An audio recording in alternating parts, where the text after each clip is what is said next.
It's been loading for a wee while. I know. It's good on the internet in New Zealand. Yeah, a lot of people are going to need to get used to the slow internet because, you know, if you go US or Europe, it's I know, I'm just so used to it now. Hey guys, how are you doing? Hey.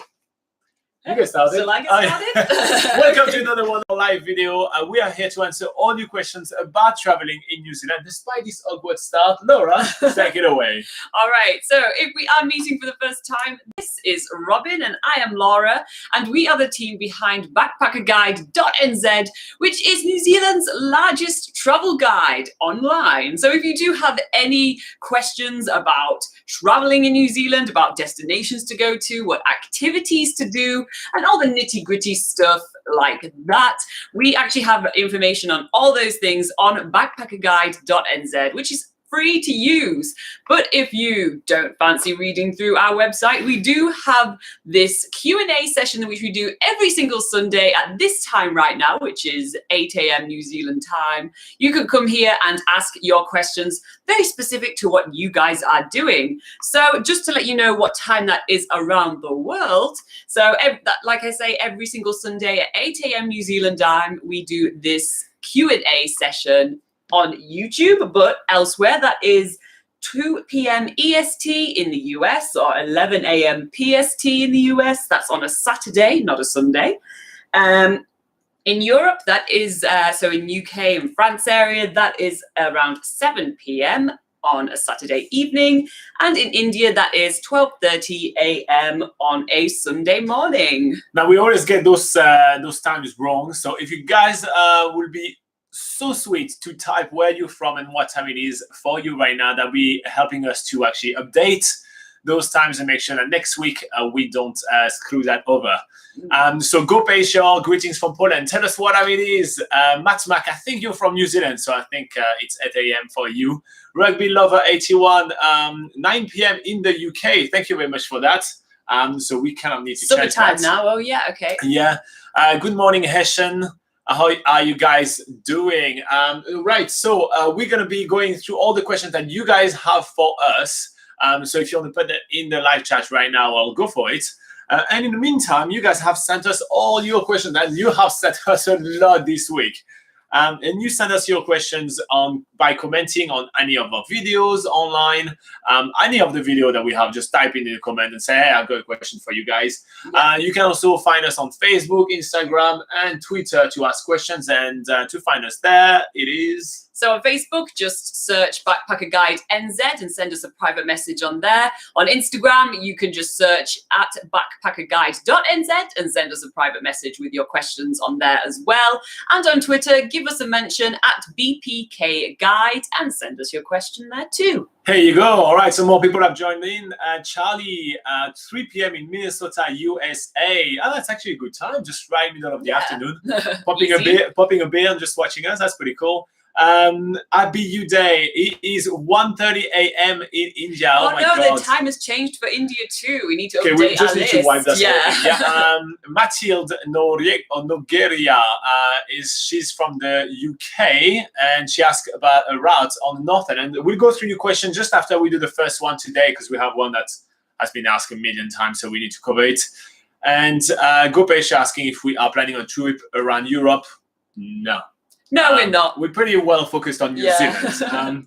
All right, guys. So before we are answering Mathilde's questions, we are going to go through a question from Robert. I like that name, Robert. We have actually... Because it's close to Robin. It's close to Robin, yeah. So it's been really instant. Yeah. I like how New Zealand just doesn't mess up with a change of No, season. it doesn't. From one day to the other, it's like you wear your short and you need 2 jackets. Yeah, exactly. But on the plus side, this is actually when the tourist season is starting to quieten down a bit. So it doesn't feel like you're sharing sort of the attractions around New Zealand with like loads of different people. You often get that feeling of having the whole country to yourself. So that makes it a really awesome time to travel around New Zealand. Yeah. So shall we get on to the temperatures around? So we'll give you, during this video, we'll give you a couple of pointers of what will be the weather like. But because New Zealand has such a changeable weather, it's easier to go through different regions. So first, I'm going to give you a bit of an idea of what kind of temperature you can expect around New Zealand in April and in different regions. And then we're going to talk about the rainfall. Then we finish with a couple of packing tips, and then that'll be over, and we move on to the next question. All right, cool. So for the North Island, on the northern New Zealand, which is Northland, Auckland, and Tauranga, the average temperature will be 15 degrees Celsius, which is 59 degrees Fahrenheit. On central North Island, which is Hamilton, Taupo, and Rotorua, that will be about 13 degrees Celsius and 55 Fahrenheit. For the southwest North Island, which is New Plymouth, Palmerston North, and Wellington, that'll be 14 degrees Fahrenheit. 14 degrees Celsius and 57 Fahrenheit. For the eastern North Island, which is Gisborne, Napier, and Wairarapa, that would be 12 degrees Celsius, 54 Fahrenheit. Northern South Island, we're moving on there. That would be Blenheim and Nelson, and that is 14 degrees Celsius, 57 Fahrenheit. Western South Island, which is Westport, Hokitika, Milford Sound, that's 11 to 13 degrees Celsius, and that's 52 to 55 Fahrenheit. Eastern South Island, in April, the weather in Kaikoura, Christchurch, and Timaru is usually about 13 degrees Celsius, 55 Fahrenheit. Inland South Island, so we're talking about Queenstown, the adventure capital of New Zealand, but also Lake Tekapo and Alexandra, that's 9 to 12 degrees Celsius. So that would be the coldest in the country, and that is 48 to 54 Fahrenheit. And then the bottom of the South End would be 12 degrees Celsius, 54 Fahrenheit. So that should give you a good idea of the temperature that we have here. And again, if you do think that I speak too fast or too slow or anything like that, you can always go on BackpackerGuide.NZ. This is literally where I'll find that. So it's BackpackerGuide.NZ.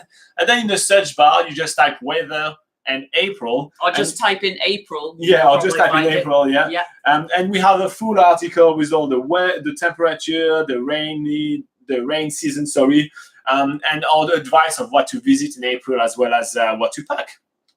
So just in case you guys don't like my accent or if I speak too fast. All right, let's talk about the rainfall. So now, do you need a rain jacket in April in New Zealand, Laura? Absolutely. You need a rain jacket any time of the year in New Zealand. But yeah, that is true. All right. Cool. So northern New Zealand, that's Northland, Auckland, and Tauranga. It's about 130 millimeters. I'm sorry for any American. Charlie, I'm sorry we don't have the inches, but you can do the conversion. 130 millimeters. Central North Island, Hamilton, Taupo, and Rotorua, that's 70 millimeters. New Plymouth, Palmerston North, and Wellington, that's the southwest North Island, and that's 100 millimeters. Then we're having Gisborne, Napier, Wairarapa, the eastern North Island, that's 70 millimeters of rain in April. Northern South Island, 60 millimeters of rain in April. Western South Island, Westport, Hokitika, Milford Sound, that's a big difference. That's between 250 and 600 millimeters of rain in April. The wide West Coast always have a lot of rain, so don't be too afraid. There is always a big number for the West Coast. And then we move on to the eastern South Island, which is Kaikoura, Christchurch, and Timaru, which is only 50 millimeters of rain. So from here to here, it's between 1 to 5 to 1 to 10 of a ratio. That's quite crazy. South Island, inland South Island, so that's Queenstown, that's about 50 millimeters. And the bottom of the South Island will be at 60 millimeters of rain. Now, April is known to have a really changeable weather, but it still makes it for an amazing time traveling in New Zealand because, as Laura said, there is much less people traveling around the country. So you basically get all New Zealand to yourself, which is really awesome. Some of the really cool places to visit are Wanaka, if you want to point out where Wanaka is. Okay, it's right here. Wanaka is a really cool place to visit. Gisborne is also a really cool place that we advise to visit in April as well. Actually, the whole Marlborough as well, because this is the wine region. It's usually the sunniest. Yeah, it's the sunniest as well, but it's also the wine region. So if it is raining too much during your time there, then go crazy and just go into the winery and get hammered, basically.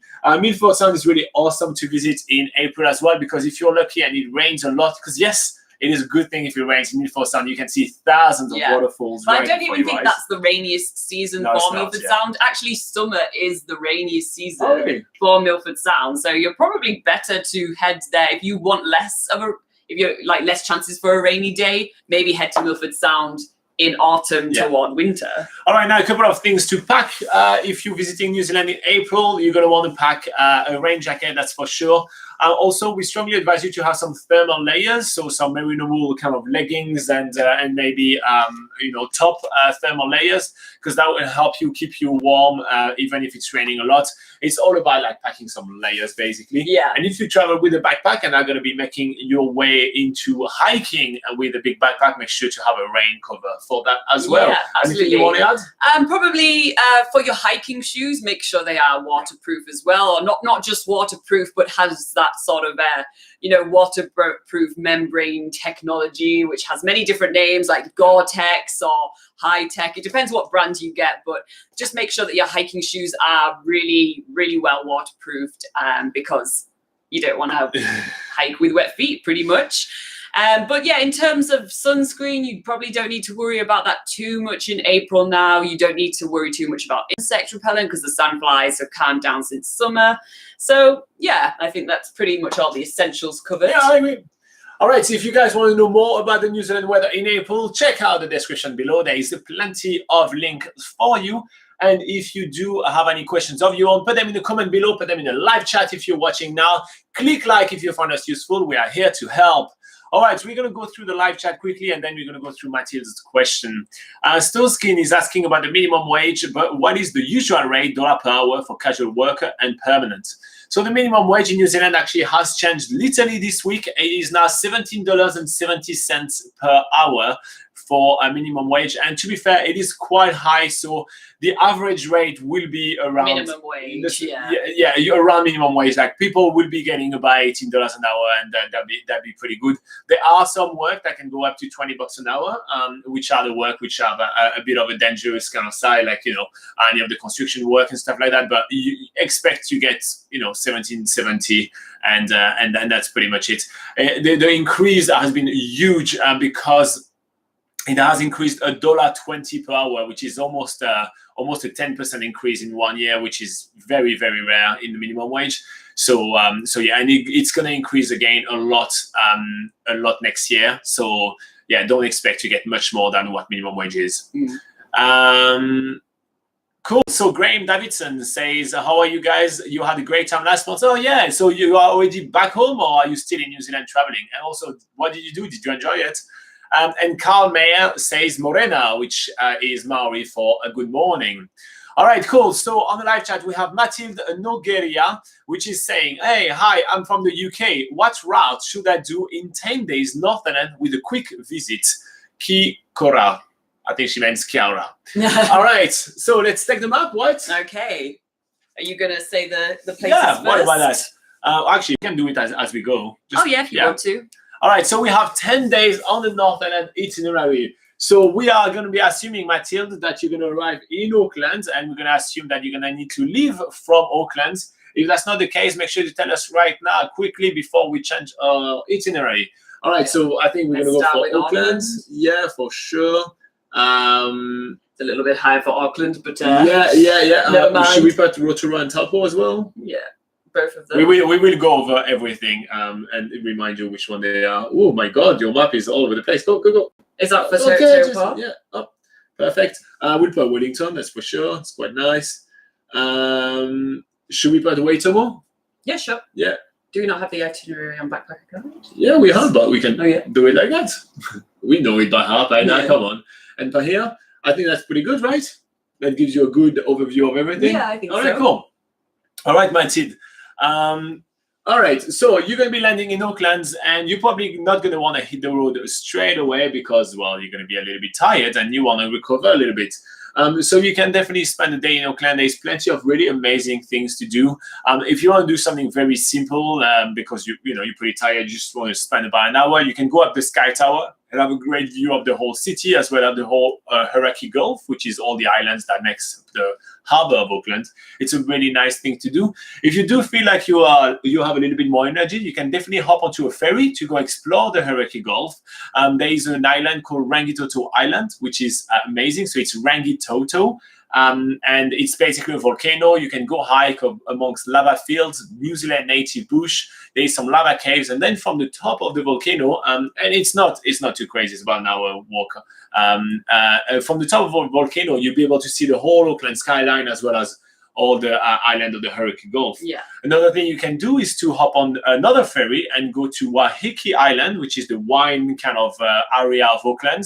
And in there, you'll be able to jump on the wine tour and go taste some of the best wines in New Zealand, which is really cool to do. And if you're really into bird life, you can hop on the other ferry and go to an island called Tiritiri Matangi, which is a beautiful bird paradise. So that would be the few things that are definitely worth doing in Auckland, because you're going to be able to take a couple of days there, or maybe one day when you arrive, one day when you leave, something like that. So you may want to time yourself properly.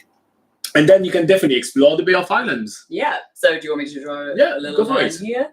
That's a little bit high for the Bay of Islands, but okay, so the main hub of the Bay of Islands is a town called Paihia, and from here you can do loads of really awesome water activities. You can go dolphin swimming, you can do cruises around the beautiful islands. There's 144 islands to explore, which you might not be able to do all in one cruise, but you get a good overview when you go out there. There's also parasailing you can do. There's also inland. There's many walks and things you can do. You can go kayaking to a waterfall. You can go to the what's the treaty grounds? Waitangi Treaty Grounds. You can go to the Waitangi Treaty Grounds and learn about how New Zealand basically became a nation. So there's loads of different stuff you can do there. But for a really awesome day trip, you can go on a bus on a tour to Cape Reinga and 90 Mile Beach, which is at the very northern tip of New Zealand. And that's definitely a great way to spend the whole day. And that really is a whole day tour. So make sure you put that time aside for that. And then you make your way back down to Auckland and you skip it straight away and you go to Waitomo. You probably heard about Waitomo. It is probably like on the bucket list of everybody that is going to New Zealand. It's where you can see the most glowworms. So in there you can either go on the glowworm walking tour. So it's about an hour going through the cave and seeing a lot of amazing rock and cave formations, as well as seeing the glowworms. But you can make it really epic and go caving. So there is things like the Blackwater Rafting Company. There is a Waitomo Adventures, which are really awesome things to do. So yeah, contact Waitomo Adventures and hop on one of their tours. It's really, really cool. And it's really adventurous. It's really fun. Yeah. Now on the way in or out of Waitomo, you can definitely stop around right here, which is where Matamata is and where Hobbiton is. So if you're a nerd like us, definitely stop there and then make your way toward Rotorua. Now, we definitely recommend you to spend a couple or 3 days in Rotorua because there is really a lot to do there. Yeah, the list is pretty long, but you can go and check out some of the geothermal parks there. There's Waiotapu, there's Oraki Korako, there's some. You can even go see a free geothermal park in the center of Rotorua at Kawerau Park. So. Kawerau? No. Kuiro Park. I'm losing all the names today. Okay, and then you can also see some of the Maori culture there.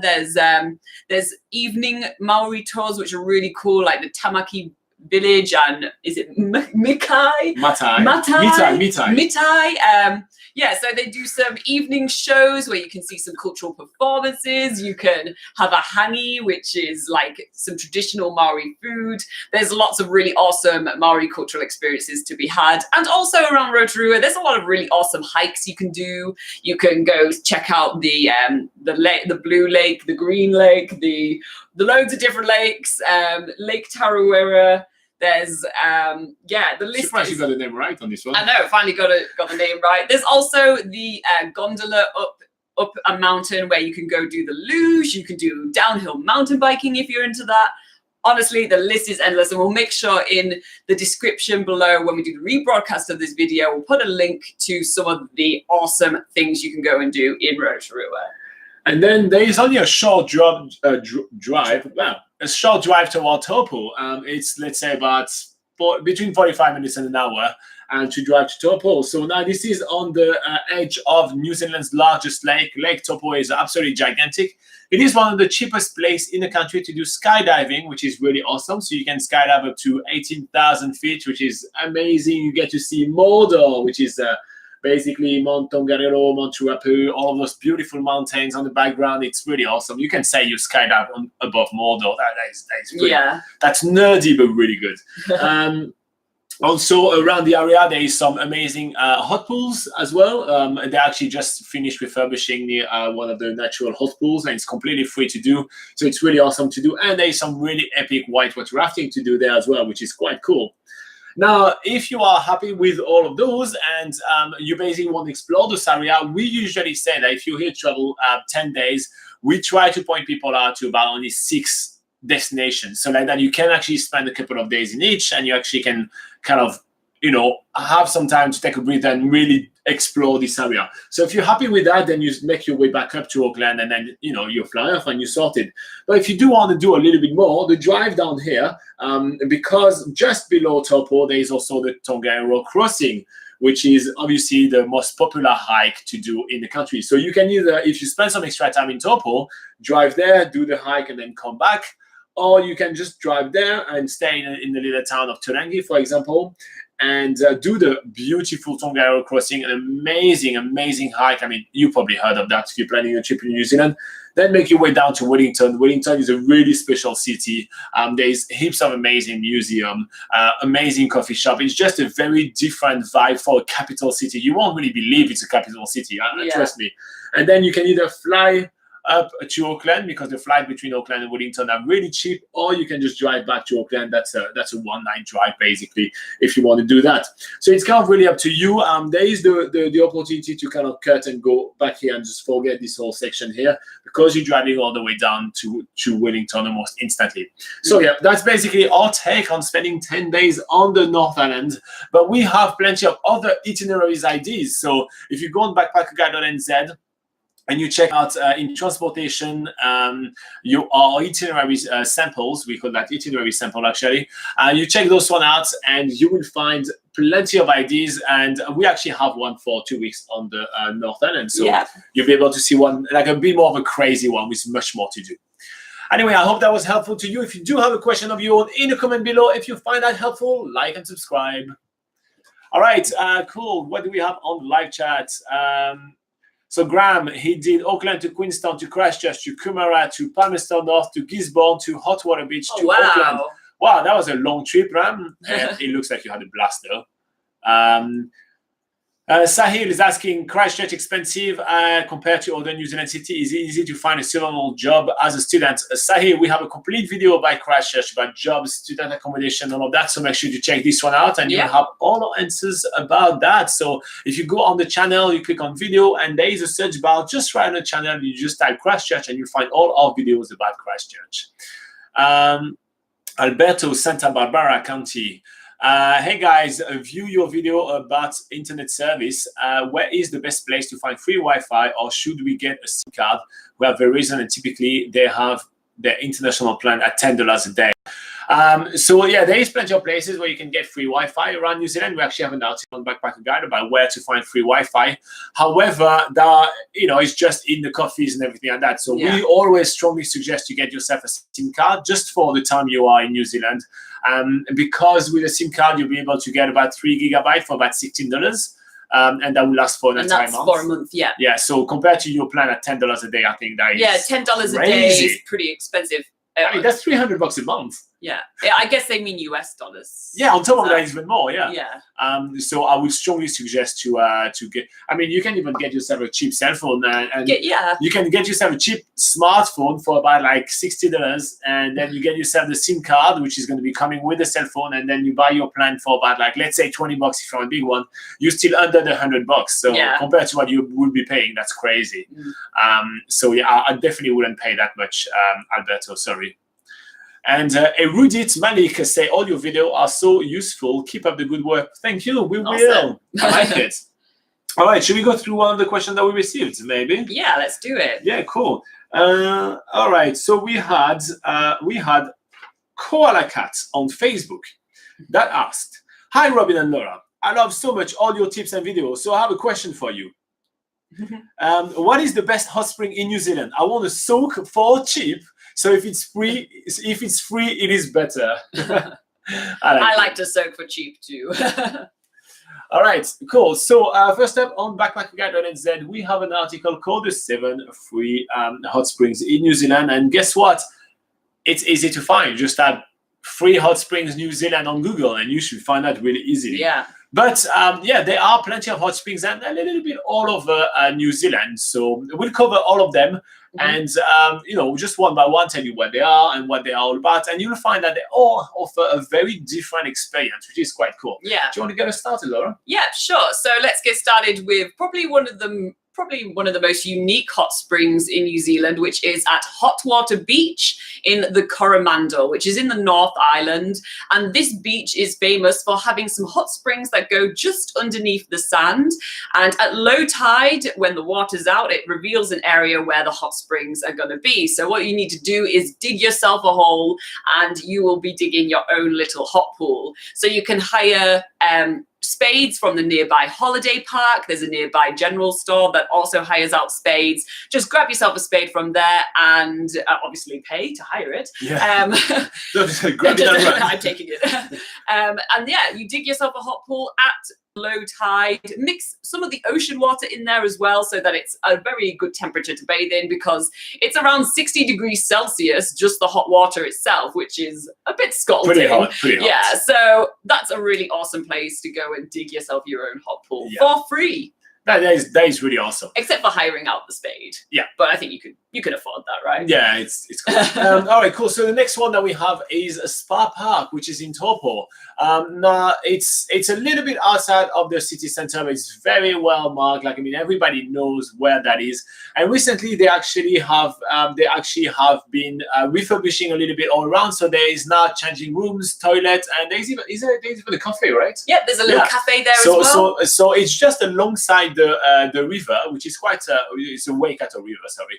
It's just alongside the Waikato River, so it's a really cool area. You're basically on the river side, you know, and there is a resurgence. You call that there is a resurgence of really hot water that's coming out from the ground and which is about to fall in the river. Now the whole length of the place is about 50 meters, I'd say. Like it's rather short.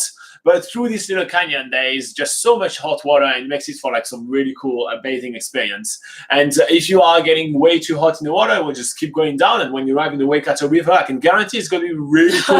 Yeah. So you have the really cold water, the really hot one. So it's just up to you to swim and see which one is the best temperature for you. Yeah. And then also you can just go on the bridge and just check out people and see which one are the toughest, the one which are the coldest. Which ones are looking red?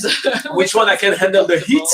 Who can handle the biggest heat and who can handle the biggest cold, and who are the wolves in the middle. I personally am a wolf in the middle, let's be honest. All right, next one. All right, so I'm going to say one of the many free natural hot pools that you can go to around the town of Rotorua, which again is on the North Island. And this one is called either Waio Tapu or The Bridge, or it's also got a name called The Secret Spot, but it's not so secret anymore. So this is located just outside of the Waio Tapu Geothermal Park, just off State Highway 5 as you're leaving Rotorua. And here they have a few little steps which go into the water below, and this is where a hot spring meets a little cold stream, so you can find a nice spot to go and bathe around there. It's a little bit muddy underfoot, so it doesn't exactly feel nice when you're there, but I mean the hot springs and the hot water experience is really cool. And like I say, it's near the Waio Tapu Geothermal Park, so you can pop in and check out the champagne pools while you're there. So that's another free one to go and bathe in if you feel like it. Pretty cool. Yeah. All right, so the next one is the Mangatutu Hot Springs. So this one is based near Napier, so that is on the east cape of the North Island. It will require you a little bit of a drive. You have to find, I think it's Puketi Road, and drive 10 kilometers there. Then you have to go to another road. But you know, if you just type Mangatutu hot springs, you'll be able to find that. Now, the cool thing about this one is that although it doesn't look like it's natural, right? It's basically like a big bath, which has been built, I think, by the Department of Conservation. Yeah. The water is actually natural and just comes from the spring nearby, but it is coupled with a free campsite. So there is a campsite right here. So how often do you find a free campsite if you do have a self-contained vehicle, of course. That on top of it have its own natural hot pools. I think that is pretty awesome. Yeah. So this is one of the best free campsite in the whole country, and I think it's just worth mentioning. And yeah, it has nice free hot pools. So again, it doesn't look like you're standing in between two rocks, right? It is actually made. It's wooden around, and it looks like a big bath. It's about 3 times the size of this couch, and that's pretty much it. But it's a free hot pool, and it's a free campsite. Yeah. Double whammy of cheapness. Okay, so this is going to be the first one that we're mentioning on the South Island, and this is another free hot pool, which is near Fox Glacier on the Copland Track, which is a multi-day hike, and it takes about 7 hours to hike to these hot pools called the Welcome Flat hot pools. So what's really cool about this, obviously, is that it's in a secluded area, since you do have to hike to get there. But you are rewarded with basically amazing mountain views while you're soaking up in the hot springs. So that is a really awesome one. And obviously, most of the hot springs that we've mentioned have been on the North Island, but this is one of the more fewer ones that's on the South Island. Yeah. All right, so the next one is very similar to Hot Water Beach, where you kind of have to dig your own little pool in the sand. And this one is close to Waitomo, where all the glowworms are. So it's a little bit, it's about 2 hours south of Auckland. And the name of this one is the Kawhia Spring. Sorry, I needed to keep the name because sorry. Yeah, sometimes is known as the Tepuia Springs as well. So now this one is only accessible at low tide. It's very similar than the Hot Water Beach, where there is very specific time when you can access it. But there is no way to rent a shovel nearby, so you'll have to find your own shovel or find a really big stick. Dig with your hands. Or just burn yourself doing it. But it's a really awesome place, and you're almost guaranteed going there that you're going to be just by yourself. So you go there, you are on the beach, you'll be able to dig yourself your own little pool, and it's actually a very Instagrammable spot. I have to be honest, it makes for some much better picture than Hot Water Beach, if I can say. Yeah. So the final one I'm going to mention is the Kaitoke Springs, which is located on Great Barrier Island. And this island is located just off the shores of Auckland. It takes either a flight or quite a long ferry ride to get there. But once you get onto the island, it has multi-day hikes you can do. It literally feels like there's no one around. It's quite a secluded island. So that's really awesome. And along the main hiking trail of Great Barrier Island, which is the Aotea Track, it has the Kaitoke Hot Springs. Again, free hot springs. You can go and sort of just relax your feet after you've done a massive hike through the forest. So yeah, that's another good option. Good. All right, cool. So that was about 7 hot springs for free in New Zealand. So you don't have to pay big bucks to go and soak. I hope that was really helpful to you guys. If you did find that useful, like and subscribe. Also, we will put in the description below some links to some useful articles, including the 7 free hot pools in New Zealand. Awesome. All right. Let's go back to the live chat. Alberto Santa Barbara country. You have to stop saying your full name all the time. Should we spend more time in the South Island or the North Island? It really depends what you like, but if you're into wildlife and sceneries, you want to spend more time in the South Island. And if you're more into volcanoes and culture, you want to spend more time in the North Island. Absolutely. And we do actually have a full video on the North Island versus the South Island. Yeah. So make sure that you just search on our channel, North Island versus South Island. And we go through a whole checklist of what each island has to offer, and then that way you can decide which one you personally would prefer to stay in for the longest. It was a very fun video to make. Yeah, I think it was like also one of the earliest videos we made on our channel. It's a bit cringy, so but, it was all right. When are you traveling? When are you traveling in New Zealand, Alberto? Let us know. All right, we have another questions Well, we have loads of new questions, Since you guys are not asking us many questions in the live chat, we'll go through this one right here. So we had Rob that on Instagram ask. So Rob on Instagram asks, I've got a question for you. I want to enjoy the winter skiing in New Zealand. What are the best ski fields, please? Short and sweet. I like it. Yeah, it's winter is actually about to start. I mean, the winter season is about to start quite soon right now. So I guess a lot of people are going to be getting prepared. Looking for ski fields. So it looks like Robert is more looking into like actually enjoying skiing. We have a video about the best ski field to work in New Zealand, which we'll link to in the description below. But this one is going to be more about which ski fields are the best to actually enjoy skiing, which one are going to have the more variety, the more ski field itself. And you have to know that there is a lot on offer in New Zealand, but the skiing and snowboarding expert here is Laura, so I'm going to leave it to her. Okay, let's start with one of the really popular commercial ski fields on the South Island, which is Cardrona. This is located between Wanaka and Queenstown, and over here they have some really good facilities. They have a gondola, they have several different chairlifts, cafes, restaurants, and a huge terrain park. So if you're into all that freestyling stuff, this is probably one of the best ski fields to go to, with like huge jumps and all that good stuff. Otherwise, there's plenty of trails for if you're like me and prefer to just stick to the trails and just enjoy snowboarding, then there's plenty of that to do at Cardrona, as well as a few off-piste areas to hit too. Shall we move on to the next one? Yes, next one's Coronet Peak. Coronet Peak, this is the closest ski field to Queenstown, and it's usually the first one to open for the winter season in the Queenstown area. And this is located basically on a huge sheep field on a hill, which probably one of the highlights of Coronet Peak is that it does night skiing. So yeah, after dark, it has like these huge spotlights that come on, and you can go and do your thing after dark. So you're telling me that the snow is white, the sheep are white, and on top of it they put us to skiing in the dark. Well, the sheep aren't there during the ski field. That would just be chaos. All right, the next one is Treble Cone. Okay, so Treble Cone is the largest ski field on the South Island, and this is located, the closest town to Treble Cone is Wanaka. And because it is the largest one, that's obviously the best place to go to if you have more of a go big or go home mantra. So they have obviously all the chairlift facilities that you could ask for, and yeah, just basically the biggest amount of terrain to cover in the South Island. So that's definitely an amazing one to hit. Now there is also some ski fields on the North Island, believe it or not, and actually one of the largest, the largest ski field in the country is actually on Mount Ruapehu. Yeah, so Mount Ruapehu is in the very center of the North Island, and this is where you can actually go skiing or snowboarding down an active volcano. So if you want to tick that off the bucket list, that's awesome. The place to do it. So doesn't the lava melt the snow? Only if it erupts. Let's hope. Hopefully that won't happen. But yeah, I'm here for all the stupid questions. Yeah. So it has two major ski fields on Mount Ruapehu, and then there's one sort of little club field, which we'll just cover later. We'll just explain what they are a little bit later. But Whakapapa is the largest ski field in New Zealand, and that's on Mount Ruapehu. And yes, that ski field is called Whakapapa. Kind of doesn't even sound like weird to me anymore, but yeah.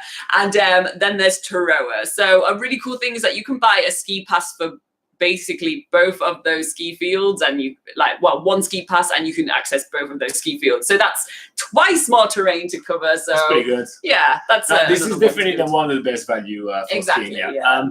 And another one that we should talk about is Mount Hutt, also known as Mount Shut. Yes, the reason, well, first of all, Mount Hutt is located on the South Island, about 2 hours drive from Christchurch. So that's basically where all the people living around Christchurch like to go for skiing. But yeah, it does have the nickname of being called Mount Shut because it does get attacked by high winds rather regularly. So they do have quite a lot of closed days on Mount Hutt. So bear that in mind. But when it is open, it is really epic. Cool. Yeah, there's obviously it's another huge commercial ski field with with the whole chairlifts, all the facilities, the ski schools, the restaurants, the cafes, all of that. They have that up there on Mount Hutt. So, but just to sort of give you an overview of what the ski fields are actually like in New Zealand in comparison to other countries, the ski fields are a lot smaller than what you might find in Europe, like in France and the Alps and things like that, and smaller than what you might find in Canada and the US too. So just bear that in mind. You're not going to be skiing to your resorts, and you're not going to be basically living up in the mountains for the whole time. The ski fields are sort of a separate area where all the snow is, and where you're going to be staying is going to be in the nearby towns, which doesn't really have any snow. So it's a different experience to what you might find elsewhere in the world. But there is really a lot of ski fields. There's about like 25 different ski fields, and it's quite cool to actually experience even some of the tiniest one that there is, because there are some ski fields in New Zealand where literally the whole equipment is a rope that you hold, and there is like a a little Conveyor thing, conveyor belt that kind of like turns, and then you hold and you just go up, and then you ski down. It's a very early ski industry kind of it's quite old school. Yeah, it's very old school. It's very cool to experience. So you can have a lot of very different experience. So you can go to the bigger ski field, like what we've been mentioning, Whakapapa in Mount Ruapi on the northern end, for example. Yeah. And then you'll have this big kind of ski field kind of vibe. But even, as Laura mentioned, you're not going to be staying in a place where you open your blinds and you see snow straight away. It's not happening. You have to to bus up to the ski field and then start skiing. And you can go to like some really tiny place, especially on the southern end, like I was thinking about Porters and Rainbow. And those places are so small, and it's just such an authentic kind of experience that you can get. So definitely worth checking out. And we do have plenty of articles about that. Actually, we have all the ski fields in New Zealand, which was a really fun article to write. We also have the 10 best ones. We also have like the best one to work at. So we'll put a lot of links in the description below. Absolutely. But practically, just to give you like some actual, like, you want to plan your trip tips, because like we just covered a lot of ground right now and you have information, but like, what do you do? Practically what a lot of people are doing is that they find a place which is near enough of a ski field and with the other thing that they want to do. So that's why, for example, a town like Queenstown is so popular, a town like Wanaka is so popular, because you can base yourself in Queenstown and have access to 2 or 3 different ski fields. And on top of that, there is other activities. Because the New Zealand weather is so changeable, you realize that, well, you probably will want to have some options if the weather is not here. Yeah. Same thing for if you base yourself on the northern end to be near Mount Ruapi. There is some towns like Turangi or even Taupo that have a lot of things to do around them. So if you get, like a closing day, you can still do something else. So practically, people base themselves in those towns. Usually, it will be the main ones will be Wanaka, Queenstown, and Taupo or Turangi. That would be the 3 ones where people base themselves. They're really into the ski season, and then you access the ski field then. Now for the ski field, you can pay by day, and that's usually pretty expensive, but that's the same kind of system that in Europe. You pay $90 for a day, but if you buy yourself a season pass, you pay $500 and you get the whole season. So it's always kind of worth weighing how much skiing you want to do. Yeah. Anything else you want to add about the ski season? I don't think there's anything I want to add, no. All right, cool. So let's wrap it up. Again, a lot of links in the description below. And if you guys have any questions of your own, put them in the comments below or put them in the live chat right now. All right, so we're going to keep going with some more questions that we received. And we actually got quite a fun one on Facebook from Goao. Would you like to go? Yeah, so on Facebook, Goao. Goao, I like the name. Yeah, so on Facebook, Goao asked, I have a question for your next video on the couch. Can you suggest which country in the islands is best to visit for a week or so when in New Zealand? I want to see something different before flying back home. All right, so we are talking about traveling in the South Pacific Island. That is pretty cool. So if you do want something really different, New Zealand is actually a really cool, a really good hub to explore the South Pacific Islands. So we're talking about countries like Fiji, Vanuatu, French Polynesia, Papua New Guinea, Samoa, Tonga. There's so many, Cook Island. There's just so many. All those things that you usually see on Blue Planet. If you ever watch Blue Planet and they talk about the corals or those kind of things, or the crabs or something, they usually talk about those places in the world. So they just look like paradise. And New Zealand is a great place to actually just get to explore those areas. So if you make your way all the way from Europe and you fly all those hours, you may as well take a couple of hour flights and go visit one of those places. And on top of it, the flights and the life over there is usually pretty cheap. So you can do a week over there for about $1,000. And that's really awesome. It's kind of like taking a holiday away from your holiday in New Zealand. Which is pretty cool. Nice. Obviously there are plenty of them to travel, and we've been lucky enough to actually go and check out quite a few of those. And it's a good life here in New Zealand. So here are the places that you should definitely consider if you want to take a holiday from your holidays. All right, let's start with Australia. Well, you go with Australia since you've been there. All right. So Australia has a lot of good, good paradise-looking kind of islands. One of the main areas, like very famous for just taking an island break, is the Whitsundays. This is kind of places where scuba divings are very popular. You can get like those cruises around the Whitsundays for like 3, 4, 5 days, and it's basically just everything you want. You want out of that. A bunch of young people, way too much alcohol. Music is really loud, and the surroundings looks absolutely gorgeous. The water is turquoise, so if you want to jump in it, it won't be cold. So that's a pretty cool place to go visit. Then you get places like Cairns, which is on the land, but they have they have some surfing, basically some surfing areas. And you also have Alice Springs, which is more inner Australia. This is where you have the whole place like Uluru with those really big orange rocks full of beliefs and significance for the local tribes. So it's really awesome to visit that place as well. So there is plenty of things to do in Australia. So taking a holiday from your holiday in Australia, I know it's a little bit cheating. It's not cheap like the other South Pacific island we're going to talk about, but it's something that a lot of people do. So Australia, boom, done, out of the way. Let's move on. Yeah, okay, so let's get on to the smaller sort of South Pacific islands that you can visit. And I think one of the probably most popular places is Fiji. Oh, yeah. This is made up of 333 islands, and they are all absolutely stunning. There's beautiful white sand beaches, swaying coconut palm trees, all the glistening sort of crystal clear waters, coral reefs where you can go scuba diving, snorkeling, swim with manta rays, see turtles, and go fishing.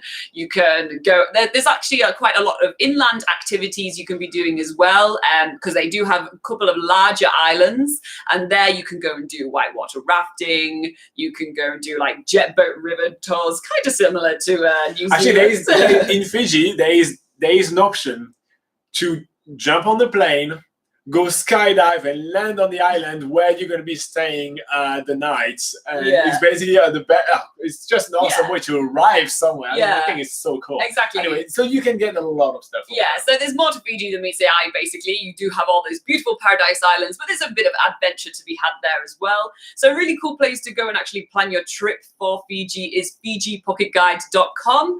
And that basically just makes it so much easier to organize your trip. And there's a lot of information about Fiji, so make it as easy as it was to come to New Zealand.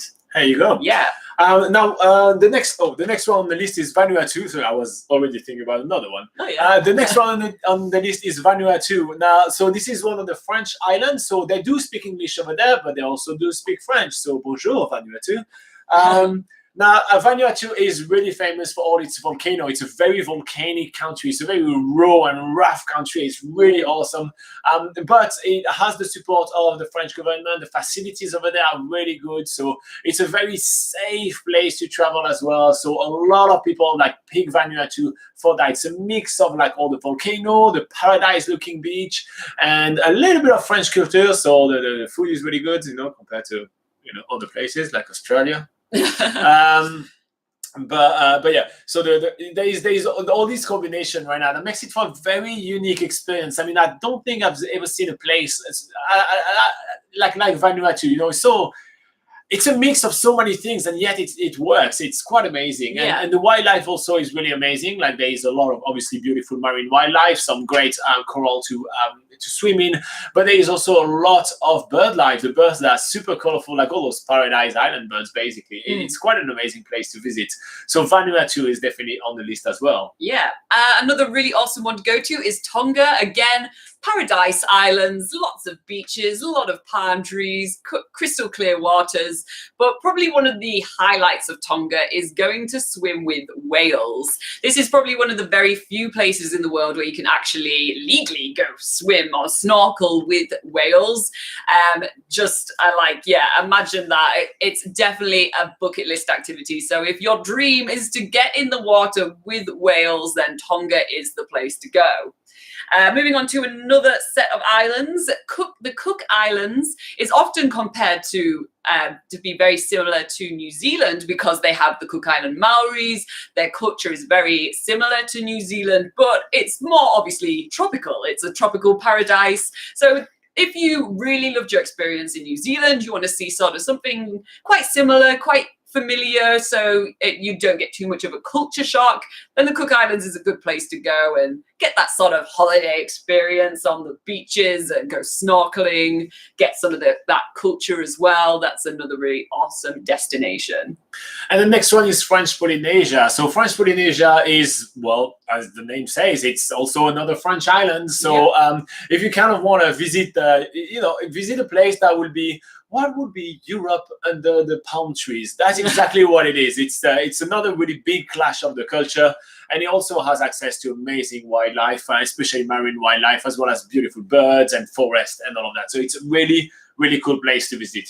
Now, almost all those places have really cheap flights to go to it, but you will realize really quickly that it's cheap flights to go to there, because coming back, the flight are usually twice the price. So know that if you find it $200 flight toward Fiji, for example, your return will probably about $360. So keep that in mind when you plan your trip. It's the number one tip I will tell you. Don't think that if you find a flight which is $200 to go to Fiji, it will be $200 to come back from Fiji. So plan accordingly. But all those places are actually reasonably cheap to visit.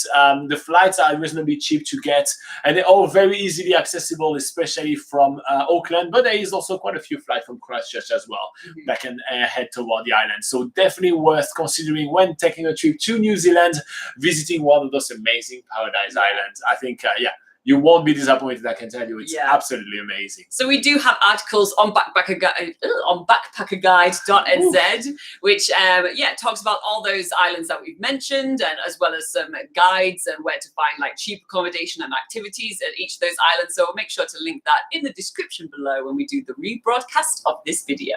There you go. All right, let's go back on the live chat. We're having Mathilde, which is asking, is public transport readily available and easy to use, or is it better to drive? I'm not really good with the GPS. You can take buses very easily around New Zealand. There's so many options, and we have approximately 10 videos about buses in New Zealand. So check those one out. So we go over all the different type of buses that you can get. So that's a great way to do your research. There is more choice than you need for that. So you definitely don't need to drive. And to be quite honest, despite the fact that we do drive a lot around New Zealand, we always prefer taking buses because it gets you to enjoy the sceneries. You know where you're getting. You get to meet new people as well. So it's really cool. Ray DeWitt says that he's visiting New Zealand next year. Oh, that's pretty cool. Do you have already your bucket list done or not yet? You know where you're going to be going, and how long are you going to spend in New Zealand as well? Tell us all.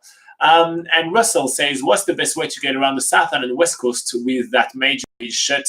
And do you know when it's going to be open? So actually, there is obviously the road people working on it as even as we speak right now. They work like so much on it at the moment, but they even got the army to go and help. So they have said, obviously that you never know for sure, but they've said that it's going to be open this week.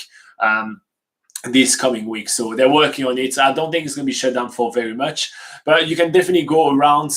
You can definitely take the pass and then go around and then go to the glacier if you want to.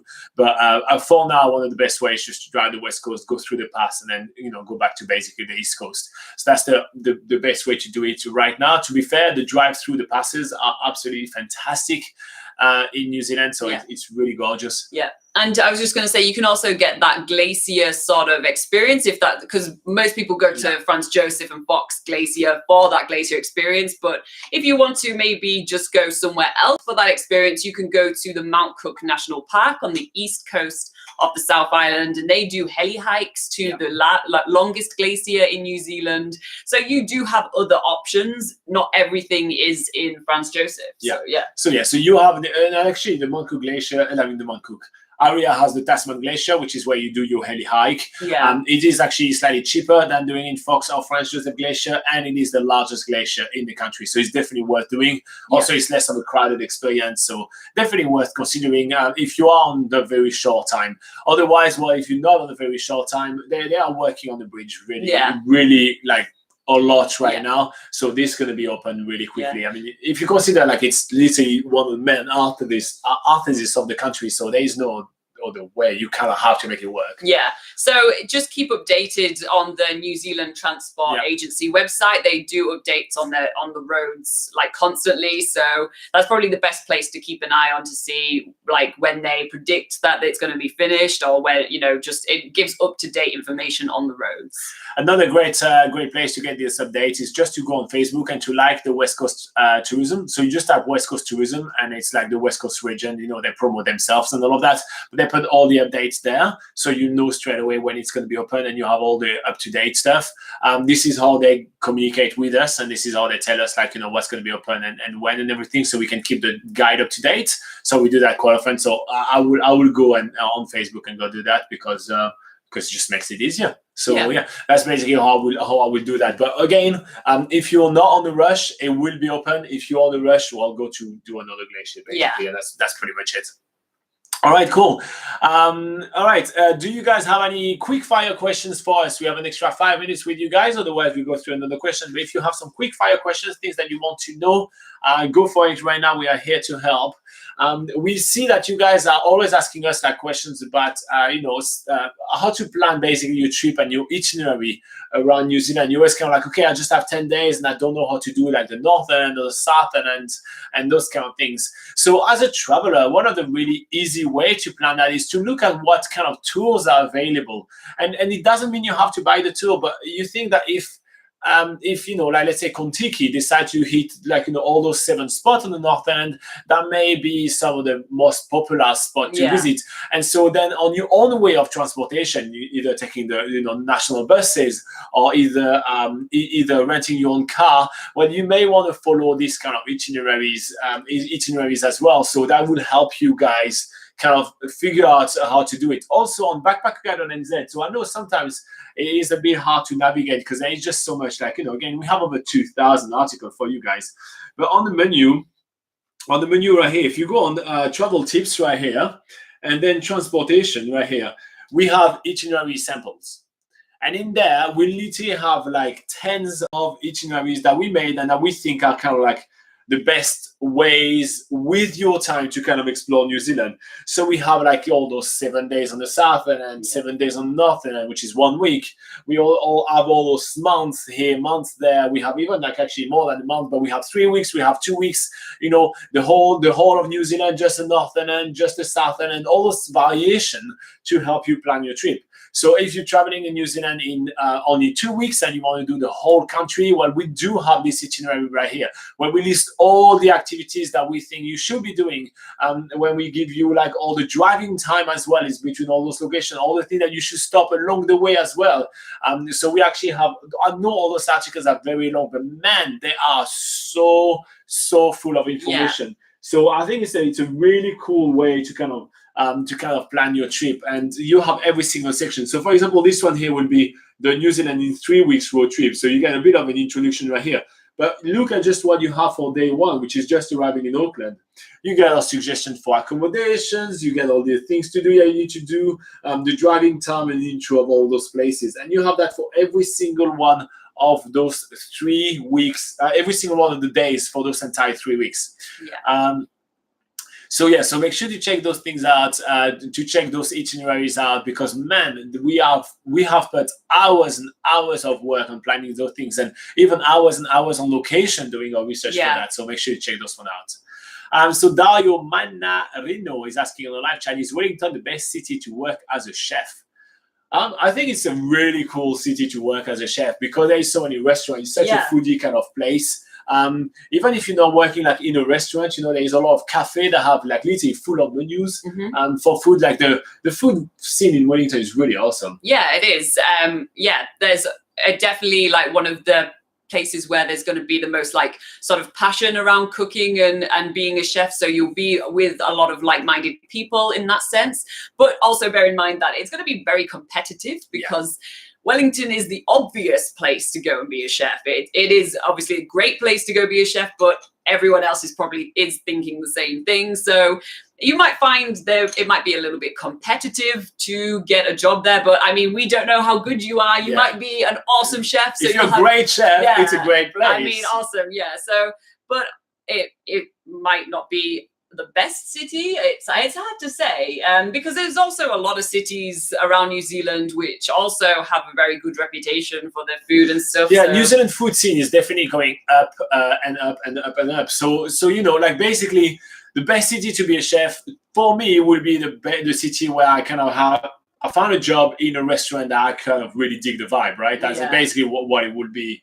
more like it. So it doesn't really matter if there's 20 restaurants in the cities which are like world class.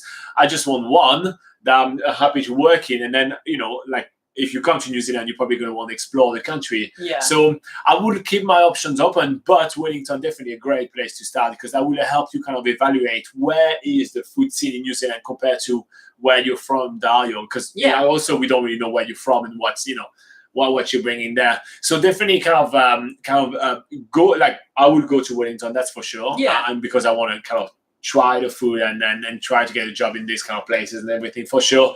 But also kind of evaluate the market and check out which other places will have these awesome restaurants as well. Mm-hmm. All right, so this wraps up our live video with you guys. Thank you very much for all of you guys joining. That was really awesome. Yeah. We'll be back here next week. It's 8 a.m. New Zealand time, and so it is 7 p.m. if you're in the UK, probably 7 p.m. if you're in France. If you're in Minnesota, that is 3 p.m. Any other places in the US, that would be this time. So it's Saturday. Minnesota, 8 p.m. We only do video for people in Minnesota. In India, it will be 1:30 a.m. and UK again. Oh, sorry, UK is 9 p.m. on Saturday, and France as well, 9 p.m. on Saturday. Any other place in the world, just try to figure out what is 8 a.m. New Zealand time in your time and join in. We'll be here to answer all your questions live right here, and make sure that you are able to prepare the best way possible. In the meantime, plenty of answers are on BackpackerGuide.NZ. Wow, what is this website? BackpackerGuide.NZ, and you'll find plenty of questions, and you can also ask us all the questions you need on any of our videos, just so you are able to get your answers. You know, we take all the notes right here and we answer them. So if you can't make it, put your questions below any of our videos as the comments. And again, thank you very much for joining. Thank you very much for liking and subscribing all your videos. We do all that for you guys. And have an awesome day. Thank you very much. Bye-bye. See ya.